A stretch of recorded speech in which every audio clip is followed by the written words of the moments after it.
what does the win scenario look like now when I can't put my foot on the ground?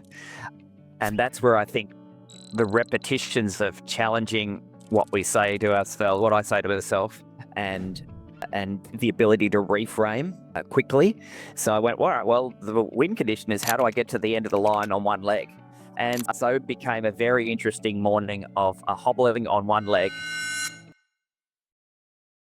G'day, welcome to Realms of Power. My name is Dr. Tony Rudd, and today I'm joined by the fantastic Dr. Matthew Constable. Matthew, welcome to the show. Oh, it's a pleasure, Tony. Thank you for having me. I'm super excited to be here. We met many years ago doing a workshop, and we've connected, very many times over the years of just fun, laughter. You're just one of the funniest people I know, and you've had such an interesting journey in your own life. And since we've done this Realms of Power podcast, I couldn't wait to get you on the show, mate. So it's so good you're here. I love the background. Tell me what's in the background of your video. Look, I've got all the science fiction books behind me. It makes me, I've always wanted a little library, but I've just got one bookcase. So I just make sure any videos I do are in front of that one bookcase. The rest of the house is a debacle, but this particular place looks good. I love Thanks for noticing. Thanks for noticing. No, Yeah, look, I've been a fan of your show. I've been enjoying listening to the episodes. It's been enlightening and thought provoking, and yeah, I'm excited. Look, the themes we've had, the point of Realms of Power is to turn people's power on. And the outcome of that is really to be more authentic. And I know that's so important to you. And number two, which is really where I want to focus in on today, is doing the stuff you love doing.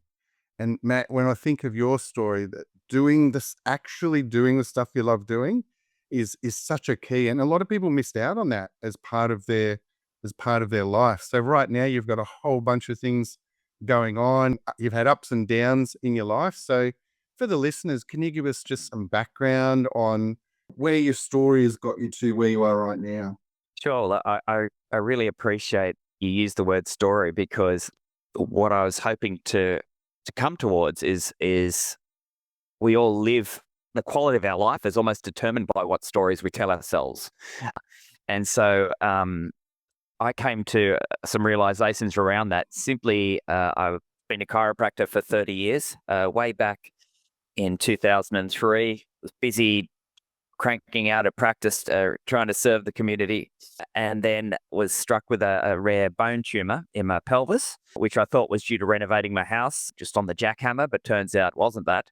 And so that was the first time I'd ever had to deal with a serious illness after being a relatively healthy man for most of my life and fit. So as a result of that, I had to pull back from practice, restart, getting well. And of course, I'm not sure I particularly learned a lot from that first time round, other than I've got to focus on my health a lot more to help others and to help my family. But so I just doubled down and got straight back into work and cranked it right back up again. And 9 years later, I got another bone tumor, this time in my spine at L3, the middle of the back, lower back. And that one was particularly nasty in the sense it's not really operable. There was minimal opportunities, and it really made me face the idea of what do you need to do to be healthy, and what are you doing that's not serving you, I guess, in the big picture. And so fortunately, just the fact that I'm still here means great. I did survive all of that, but it challenged really everything I had around what, not only about health, but how I approach life more generally. And it really is a choice. So I remember at the peak, at the bottom of the pit, where walking wasn't really easy to do. I couldn't work anymore, so I couldn't define myself as being a chiropractor. I wasn't really a great father. I couldn't get out and play with the kids. I wasn't a good partner. I had to really dig deep to go, well, who am I, and how do I want to define myself? And due to that jeopardy, I guess it really made me realize that you can make a choice about how you frame your life, how the stories you tell yourself, and the perspective you could take. So at the time, I just remember thinking, I just want to be able to learn to, if I ever get to walk again, I want to be able to run. And if I want to run again, I want to run a marathon. So that really started the whole process of it. All right, well, let's just set a goal with an intention. Let's try and really begin to try and make or manifest that sort of life or tell that story to myself. Unfortunately, I did able to get back to walking and then running, and then that started my marathon journey, and I've been doing marathons ever since. And I think the marathons have really helped me, and maybe we'll touch on this, is that you have to make choices over and over again.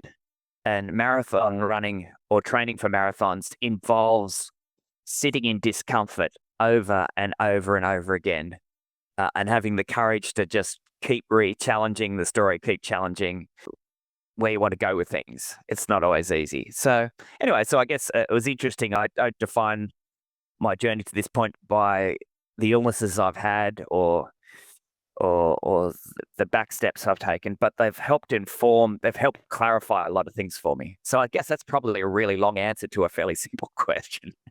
I don't know if that helps. Mate, absolutely. Like, I'm just in awe of anyone that can do a marathon, because myself included would not even dream of doing something like that. So it's one of those elite sports, like you said, the compression, it goes on just not in your body, but in your mind to be able to complete a marathon, if you're healthy, let alone coming from a place where, as a chiropractor and a spine specialist, to have, a secondary spinal tumor where you might not walk again.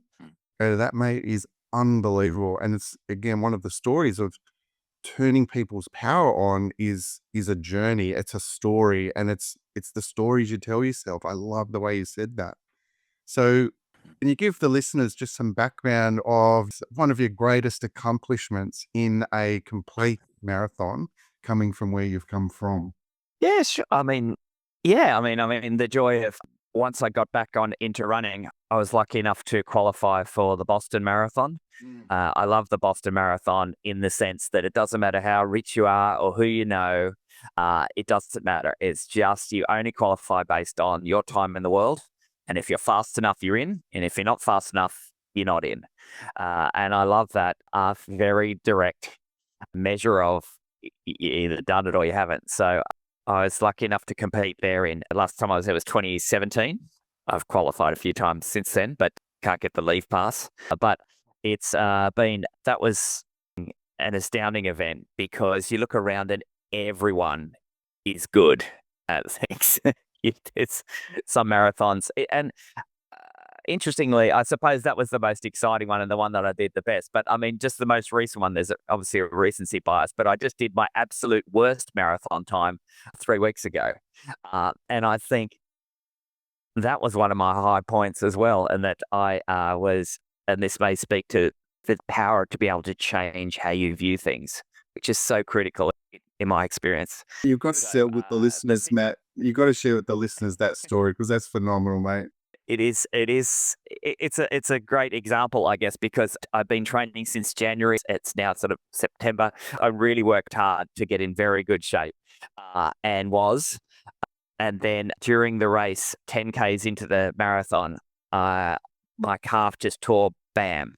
It stopped me in 2 steps. I'm just standing on the side of the road, 10.1 kilometers, going, oh gosh, I can't straighten my leg. I can't put my foot on the ground. My family's waiting at the 40K mark.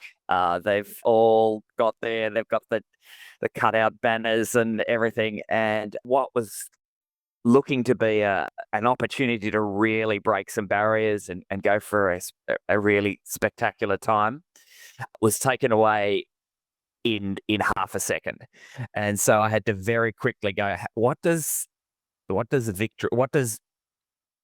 win scenario look like now when I can't put my foot on the ground? And that's where I think the repetitions of challenging what I say to myself, and the ability to reframe quickly. So I went, all right, well, the win condition is how do I get to the end of the line on one leg? And so it became a very interesting morning of hobbling on one leg for the next 32 kilometers. And part of that, even though I was shredding at the leg, and I went, well, it's all right, I'm not racing tomorrow. But I saw the whole marathon completely differently. I got to high five every kid on the side of the road.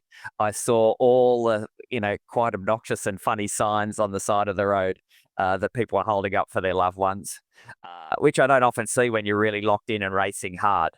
And I had nice humbling experience of all my friends tapping me on the shoulder as they run past. Hey, have a good run. Have a good run. And eventually start to go, are you okay? Yeah, that's fine. But anyway, I got to the end, personal worst time by over an hour. But it was also one of the most fantastic ones. But it was a great example of how do you could, and I really do genuinely, a couple of weeks past now, think it was a spectacular opportunity to see things differently. Yeah. So there's the high and the low. Both of them are fabulous, I guess. So for different reasons. Oh, look, I love it. What would you share with the listener about turning your power on from either or both of those experiences? Like the listener out there that couldn't even contemplate doing a marathon, we're using marathon as your example right here, but their challenge might be a work challenge, a relationship challenge, a losing weight challenge, whatever it might be. How could you share with the listener something about the mental toughness or the things you've learned for them to turn their power on that? Yeah, and yes, and I thank you for helping clarify that, because the marathon for me is just one thing that I'm passionate about. Mm. It doesn't have to be that at all. In fact, I don't define myself as a marathon runner, as I don't define myself as a chiropractor or a games master. I do all sorts of odd hobbies. But it's really just acknowledging that how what I would say to someone is that you get to choose the story that you're there. And I'd love you to investigate, what am I telling myself? How is that true? Can I reframe that? And the great thing is you have the capacity to reframe things is infinite, and the power is completely yours to be able to do so. And it can completely change the trajectory of the moment, of the day, of an interaction, be it at work, be it at home. And that's not living in it's not ignoring facts. It's not ignoring reality, but it's going, I can reframe what those facts mean to me. Can I reframe it so I'm lifting myself up and lifting up those around me? Or am I telling a story that's pushing myself down, or maybe even dragging those around down me?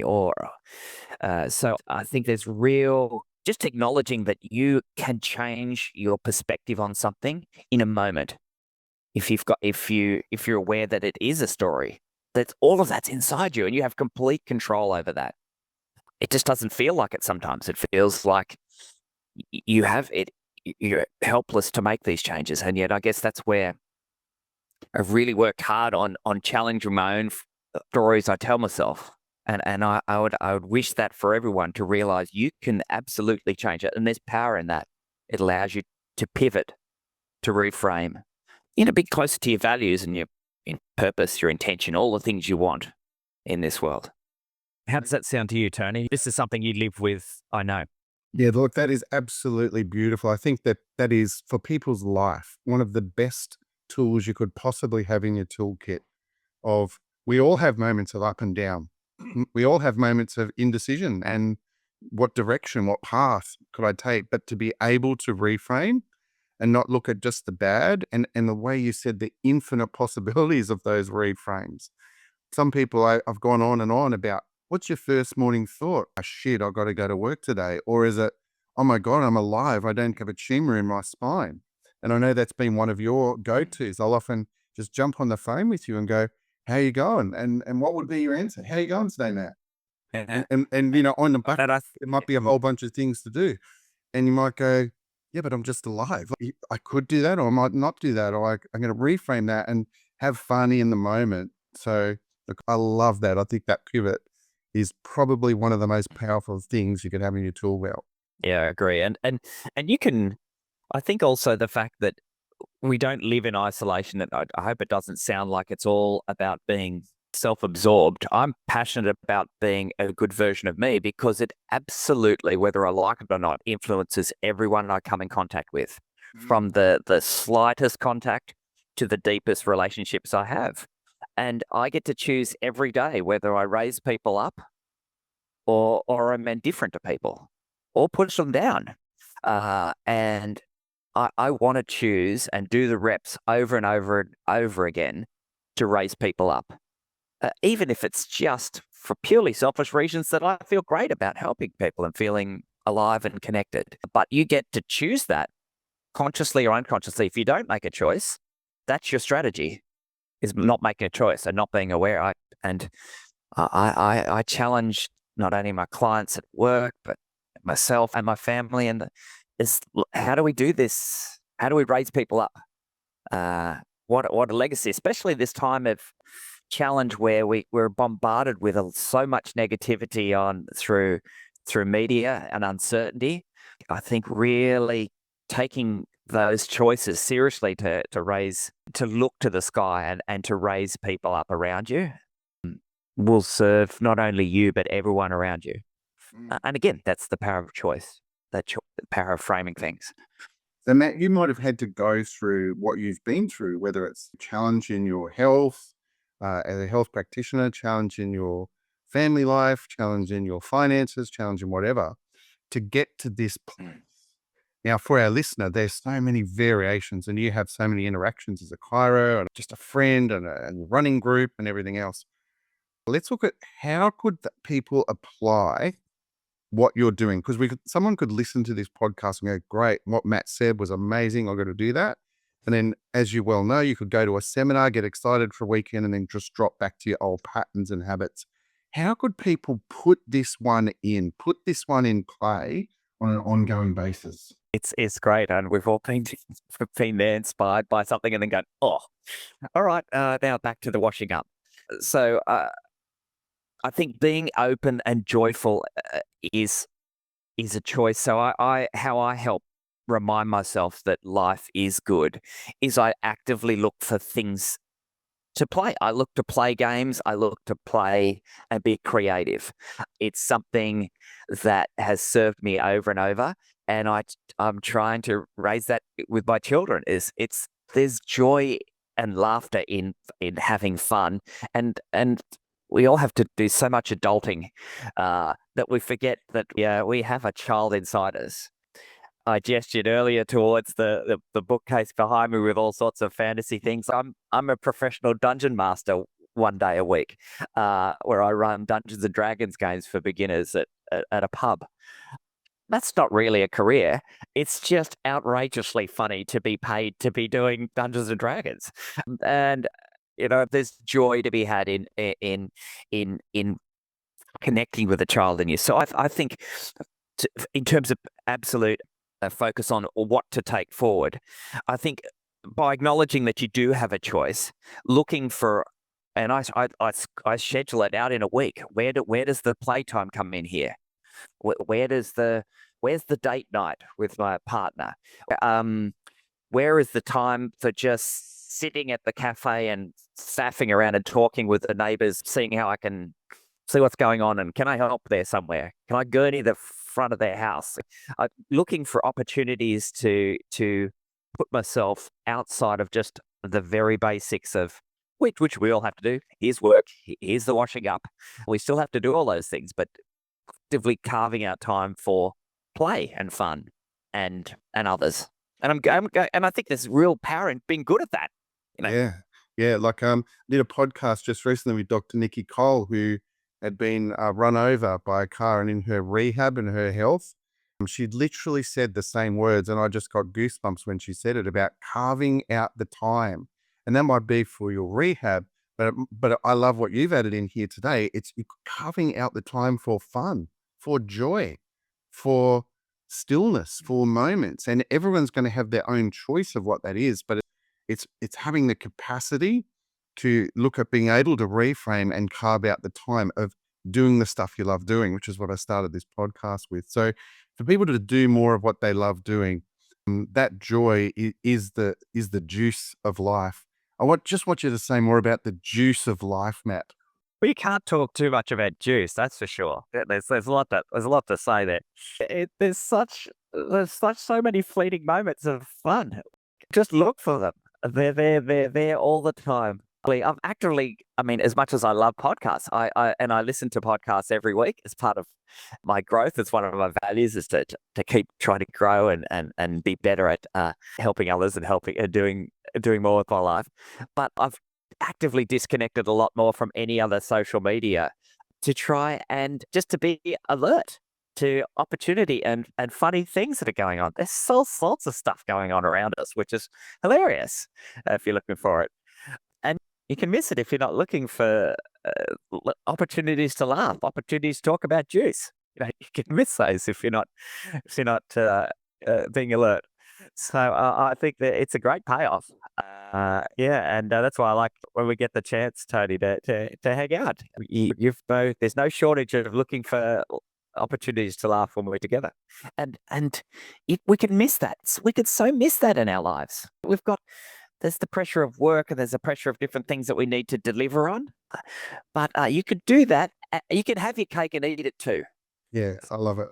Look, I've got one of my friends who's actually he's one of the people that has done a podcast on this show, and I'm just looking at setting up an awesome practical joke for him. And people around me go, "Oh, you shouldn't do this, shouldn't do that." And I'm like, "Yeah, but the juice, the fun, it's got to happen." And whatever iteration it happens in, it will happen. I love it. My second son graduated from school this week, as an example of fun. So we all got up early and all put our school uniforms on. The whole family, my wife and myself, and all the kids. And so when he got out of bed, we're all just sitting around in our school uniforms, and we said, "Well, we're all coming to school with you today." It was worth it just to see the look on his face was priceless. And the fact I could still fit in the school uniform was nice too. But very Look, you don't want to take practical jokes too far, but sometimes you're going to offend. Sometimes you're going to bugger it up, and look, that's part of the joy of it as well. Let's just go to just what came up for me there is really the flip side. So someone who's really just on the opposite end of that spectrum right now. They're stuck in anxiety. They're stuck in depression. You can say to someone who's depressed on the couch, "Hey, have some fun. Come on, let's go walking." But whether it's a chemical, a genetic, an environmental, a trauma that they've had, and they're stuck in the mud. yeah. Us listening to something like this, they can't just pop out of it like that. But there is ways. Yeah. What have you found would be a way to help someone who's in that position to turn their power on just up a notch? Yeah, I don't know about you, but I've been in that pit. Like I've been right at the bottom there, where looks bleak, and fortunately, I guess some of the reps I've done around these sort of growth and some of these tools that we've got helped. But when things are really tough, it's almost offensive to hear about me joking around about different things. I get that. But what I would say to that person with love, if they're in front of me, is just set a really small, attainable step forward. It doesn't have to be massive. We're not talking about marathons. It might be go to the local store and just take the first step. It doesn't have to be a big step. You don't even have to be clear whether it's in the right direction, but it's that movement forward, both physically and also intentionally, emotionally. Just take that step. Now, whether it's to just literally to go to the cafe and have a coffee somewhere different, whether it's what's dialing back into that young child that we used to be. What do we love? Let's just maybe find that book or that movie that you love. Just start taking small steps each day and just have the courage to do it over and over again. Tiny steps forward.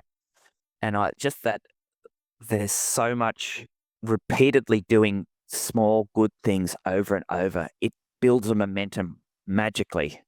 And I don't exactly know how, but it does. Because I've been in that dark place at times in the depth of different things. And that's what I would say to that person. Just start small, but start. How It's okay if you miss. important is it to surround yourself then with another person? Could be one person or someone else who can lift you up when you're in that. How important is that step? Yeah, just acknowledging, just knowing that other people have been, no one lives your journey the same. Everyone's is unique. But I guess it made me realize I had to have the courage to reach out to friends to go, gosh, I'm struggling here. And it's okay if your friends don't know how to solve it. That's not the point of it. I think it's just reaching out and just realizing when things are tough, we can feel very isolated. I've felt very isolated. And it's nice to realize that we're not isolated. We're always connected some way. So I think, yes, you raised that wonderful point, and just that phone call or visiting or whatever you feel up to, just uh, people will be there for you, even when you mightn't think they'd understand where you're at. That we're connected. Yeah. And the reverse of that holds true with what you said. When you are in a good place and you're looking for that interaction and joy, it might be that look you just gave that person when you're at the coffee shop, that they realize they're not alone. You don't know the impact you really have by just being joy and bringing that vibration into the quantum realm. It's so true. I mean, I love the idea that Wayne Dyer, I think, was sort of came up with a lot of those things about intention, and I'm intentionally looking for people to be able to smile and reach out. The compliment that comes from nowhere. Those interactions can change a people's life. The are you okay? Even when they can't answer and they're not even in a position to give an honest answer, knowing that someone's asking, someone sees them, to be seen it's a powerful gift to give someone. So, I think, and I'm looking for opportunities to, who knows how that could help others. Yeah. Oh, that's so good. Look, 30 years as a chiro, we haven't mentioned chiro once here. We probably should, you know, just for the listener, as a practitioner of so many years, what would you say to, what you've interacted with in the nervous system and just being in alignment, that you'd like to share in terms of turning your power on? Yeah, look, I love my practice. It's called Inspired Body and Mind. Um, that really resonates with me because you need both the body and mind. I could probably expand it out to soul and spirit as well if I had long enough board across the front of the building. But chiropractic has really helped teach me how important it is for not only to have your nervous system firing from your body and mind connected through the nervous system, but also that your values are expressed through your body and through your life. It makes things so much easier and more effortless when things we're congruent, are heading in the same direction. So I think, having seen, hundreds of thousands of people by this point, I guess, 30 years in, that there's real power in having that congruence. For those who haven't been to a chiropractor, that's one way to help. That's one lever you can pull to help get your mind and body connected better. This podcast is another example. It's another lever you can pull to help inspire you to move in the right direction and take the power that you deserve. You really, I say it is written across my wall in green letters right there. It's, you deserve an inspired life.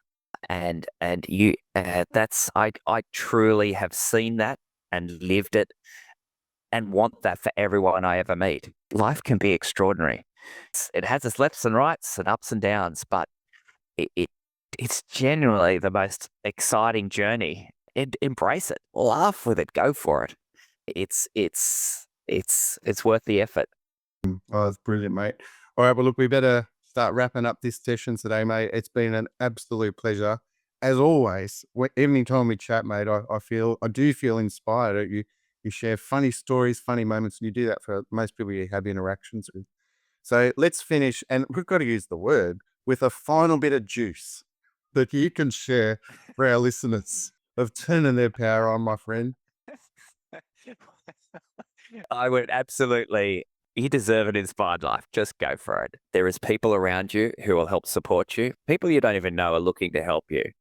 And so if you find yourself in that darker place, there's hope and there's people who want to help you, and have the courage to just lean in, take that step, and then take another step. Just keep going forward. Who knows where you could end up? Could be running marathons. I love it, man. I love it. All right. Well, thank you, Dr. Matt. You have an awesome day. For our listeners tuning in again, thank you. Have an awesome day. See ya. Thanks, my friend. Wow. Thank you so much for joining us on this episode of Realms of Power. I have such gratitude for your time and energy and the vision to join us with turning your true aligned power on. To take your power up another level, you could share this episode with someone who you think would benefit, or make a comment online that would help us get this information out there. We'd really appreciate your love and support. Hope you have an awesome day. See ya.